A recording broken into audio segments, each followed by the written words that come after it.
Even with the best intentions, building relationships can hit a snag. Knowing what to avoid and how to recover is just as crucial as knowing what to do. First, avoid the transactional trap. If every interaction feels like a sales pitch or an opportunity for you to gain something, people will quickly disengage. Remember, relationships are about mutual benefit, not one-sided extraction. Focus on long-term value, not short-term gains. Resist the urge to lead with your ask every single time. It's a major turnoff. Second, don't be a network hoarder. True networking isn't about collecting contacts, it's about connecting people. If you consistently receive introductions or advice but never reciprocate or connect others, your network will quickly become stagnant. Be a connector. Facilitate introductions between people who could genuinely benefit from knowing each other.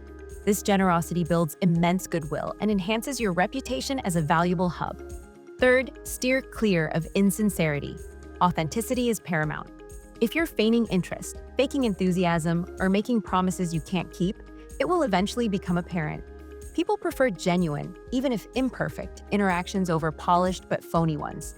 Be yourself, be honest, and build connections based on real trust, not a facade.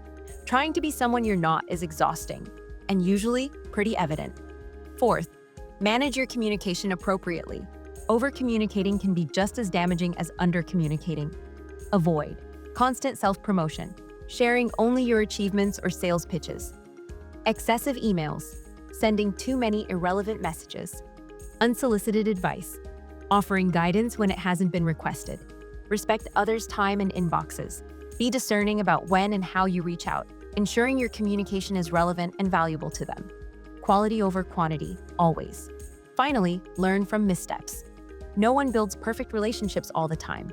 You might misinterpret a cue, say the wrong thing, or accidentally offend someone. When this happens, acknowledge. Recognize the mistake. Apologize sincerely. If an apology is warranted, offer one without excuses. Learn and adapt. Understand what went wrong and adjust your approach for future interactions. Resilience and a willingness to learn from errors are key to long-term relationship success. It's about owning your missteps, not just brushing them under the rug.